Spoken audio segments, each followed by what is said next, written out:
All righty.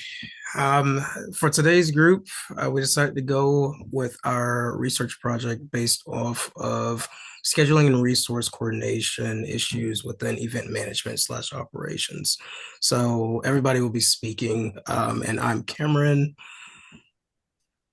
I'm I'm John. Shamaja. I'm, I'm Kendall. All right. So starting out with the basics and just the overall overview of this research project. We first had to overall understand what event management actually is. So, with the basic definition of event management, um, event management basically consists of the logistical process of organizing and executing all event details to ensure it runs smoothly and on schedule. So, basing off of scheduling and resource coordination, these are the most important necessities for the success of sporting events. So it's important that we just make sure that services are available and ready when needed. So this could look like venue alignment, staff, transportation, and other resources that we'll actually be going over later down the road of this project. But something that we also have to understand is that as event coordinators, we look to minimize the troubles and errors that often happen within an event. So we understand that there are errors that do happen, but there's also little room for error. But poor communication and coordination may lead to extra difficulties. So that could also be timing for operational situations and also staff shortages.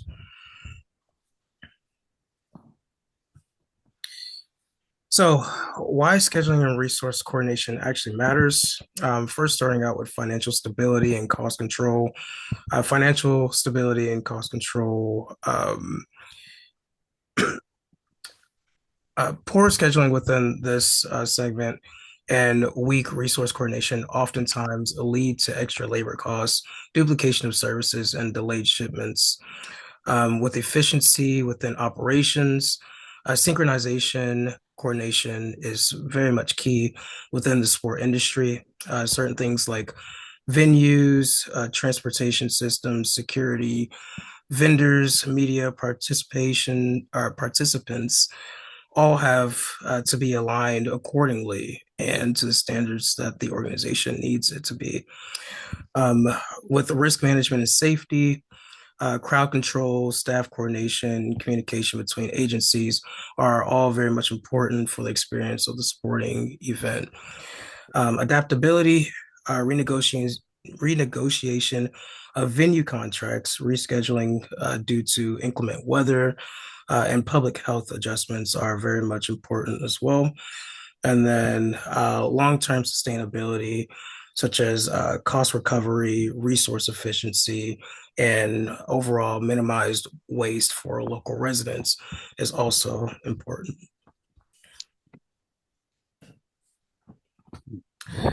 So, uh, with our research results, the main point that we're trying to get across is that underestimation of coordination complexity is much more common than everybody thinks. Some of the challenges that we'll be going over is coordination of venue availability with training sessions, even competition times, media coverages, and then schedule alignment with equipment and vendor materials or other services, and unexpected weather delays, transportation delays, or other services as well. And the results of this would be limited financial flexibility towards last minute changes, sponsorship alignment difficulties, difficulty in aligning vendor and contractor timelines, and balancing operational efficiency, such as safety, crowd control demands, which overall you don't want two public agencies doing the same thing just to reduce the cost.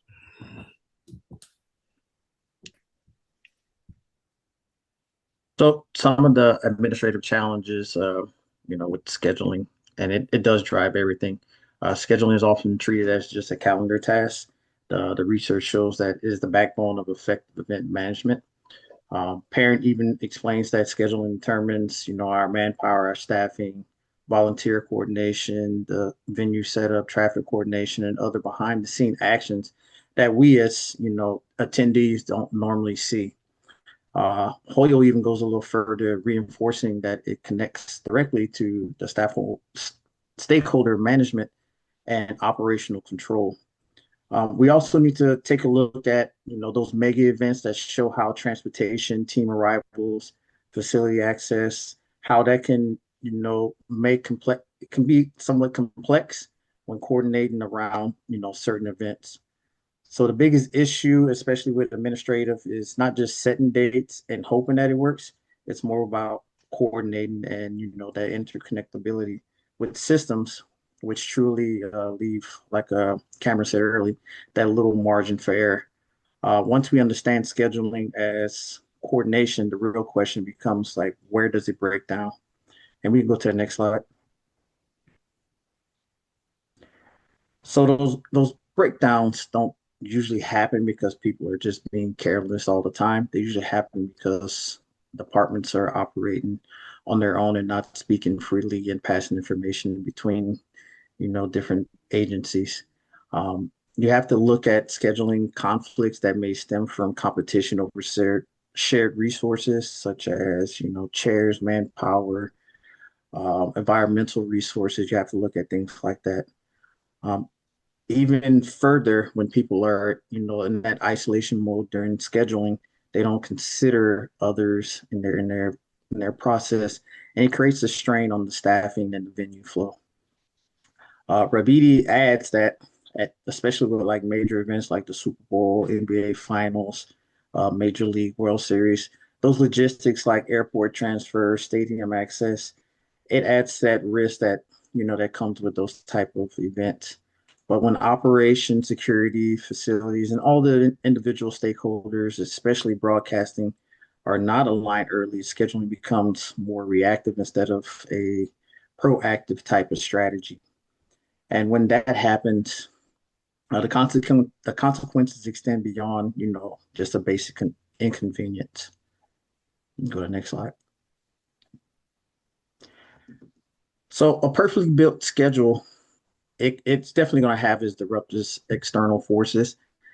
Tui and Taylor shows how even something as terroristic risks and unforeseen incidents, it forces security and response teams to create different courses of action that may affect timelines and staffing allocations. Research, especially like on extreme heat, like what we had in the World Cup a couple of years ago, it demonstrates how environmental conditions require, real-time adjustments like for weather and additional medical resources in case of a mass casualty event. Um, Zachris and Costas argue that when events are managed as isolated projects, they're not part of a broader portfolio, but conflicts, they will arise. Those pressures show that scheduling clearly isn't static. You have to live within all aspects of scheduling as an event of any size. So if the scheduling is central and exposed to outside pressures, we have to look at what separates organizations that struggle and those that thrive. Next slide. As I've been speaking on, one theme is consistent. The issue is not necessarily difficult, but it can be a tad bit fragmented. You have to place some emphasis on scheduling, and it must function as a centrally focalized, coordinated mechanism. You definitely need to highlight the importance of, strategizing and being on the same page across all aspects of your agency and different departments, and show, more of a broader portfolio level thinking. That way you can improve your resource efficiency. The big difference between chaos and stability is definitely integration between all stakeholders. And this brings us to what successful organizations are doing differently and how they move from reactive scheduling to proactive, scheduling and using those systems. So, the best practices for scheduling in sport operations. So, you really want to use data-driven scheduling systems. The research shows that scheduling in sports is a much more complex obstacle than just picking dates for games. These tools help organizations consider multiple factors at once, such as travel distance, competition fairness, and venue availability. Another thing you want to look for is balanced competition, travel, and athlete recovery. Studies highlight that poor scheduling can lead to fatigue, injuries, and low performance. So, because of this, leagues are increasingly paying attention to recovery time and travel demands when building these schedules. Next is to coordinate early with venues, broadcasters, and partners. This is important because so many stakeholders are involved in these events, so early planning reduces any of these conflicts and last-minute problems. And last, you want to build flexible schedules for unexpected change. Weather delays, travel issues, and other unexpected situations happen often in sports, so having backup plans helps organizations run more smoothly.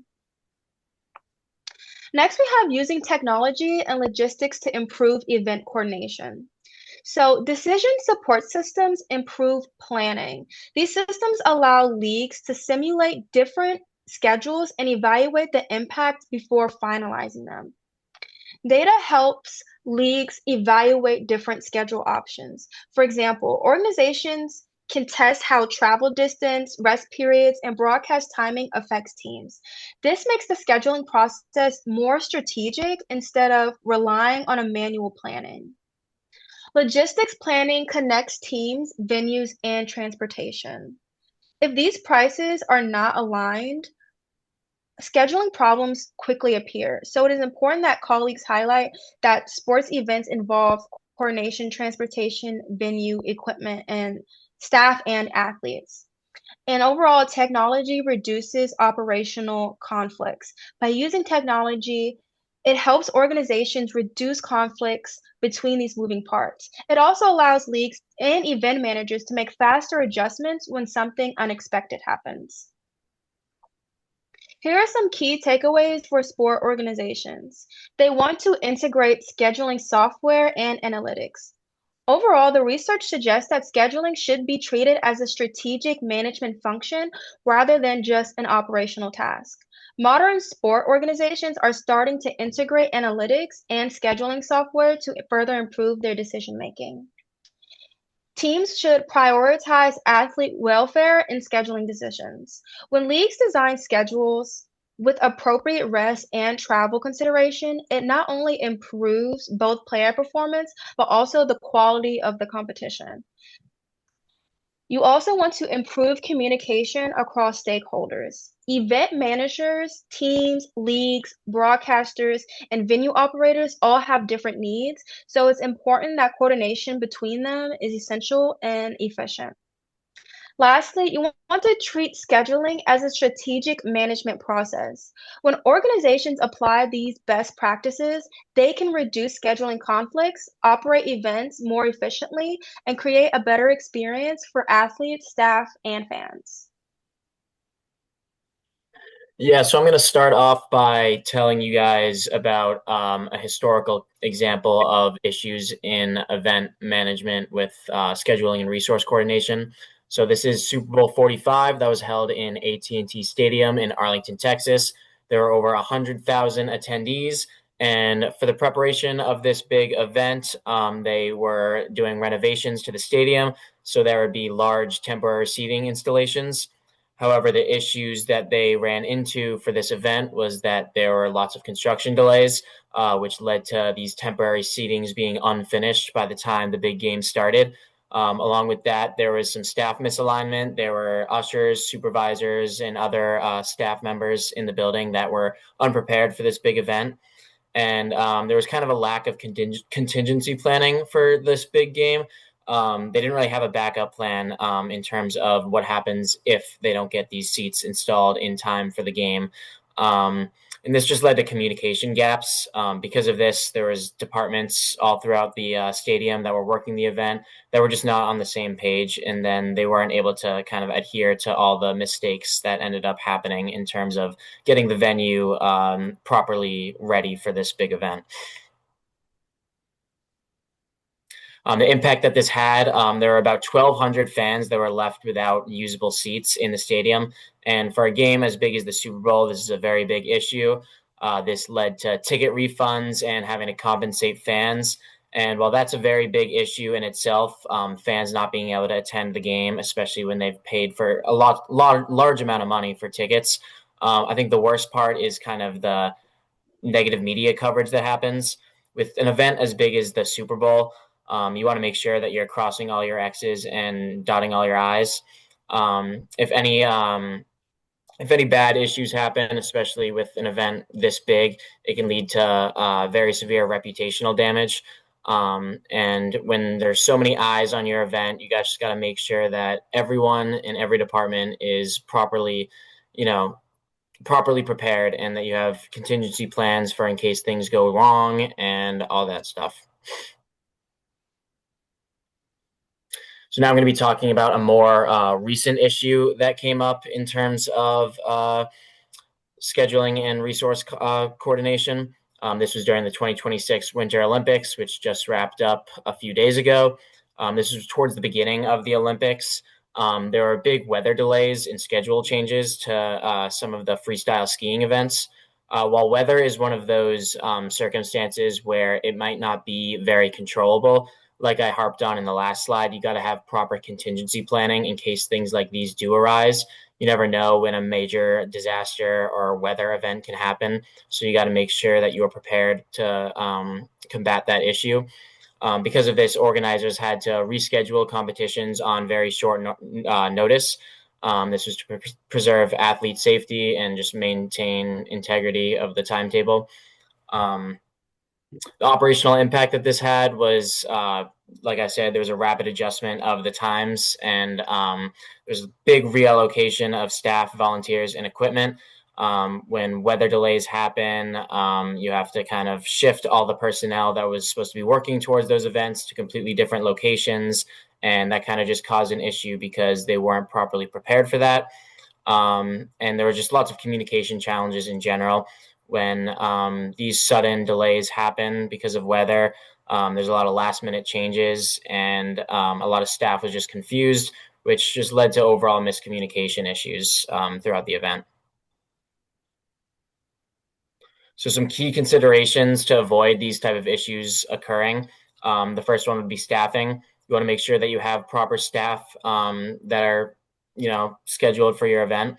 If you don't have enough staff, it can lead to a lot of issues.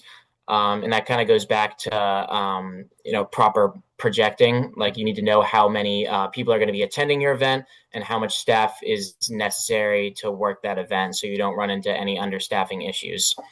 The next one is scheduling. We talked about this a lot in this lecture so far, but I'm just going to bring it up again because it is probably the biggest issue that leads to these kind of miscommunications. Scheduling, it doesn't only affect athlete safety. If you have games too close to each other, it can lead to athlete injuries, but you also have to take into account transportation. Transportation is a big part of these athletes' lives, and they need enough time to be able to travel to these different venues and these different events without having to rush, and being able to practice and get the proper care they need. Along with this, you got to think of the staff that are in charge of breaking down these venues and setting them up. If events are too close to each other, then these staff members don't have proper time to be able to set up and break down the event in time for the game. Communication is another issue. You want to make sure that all departments are in proper communication, making sure that each department knows specifically what their job is and what to do in case anything bad happens. And that kind of leads me to the contingency planning. I think that it is a very underrated aspect of, in terms of avoiding these issues of event management. Even if you think that everything is going to be going to plan and you don't foresee any issues arising, you got to make sure you have a backup plan just in case. And coordination kind of like ties into communication, but just make sure all departments are, without having to properly trained to make sure that they know what's going on between all departments.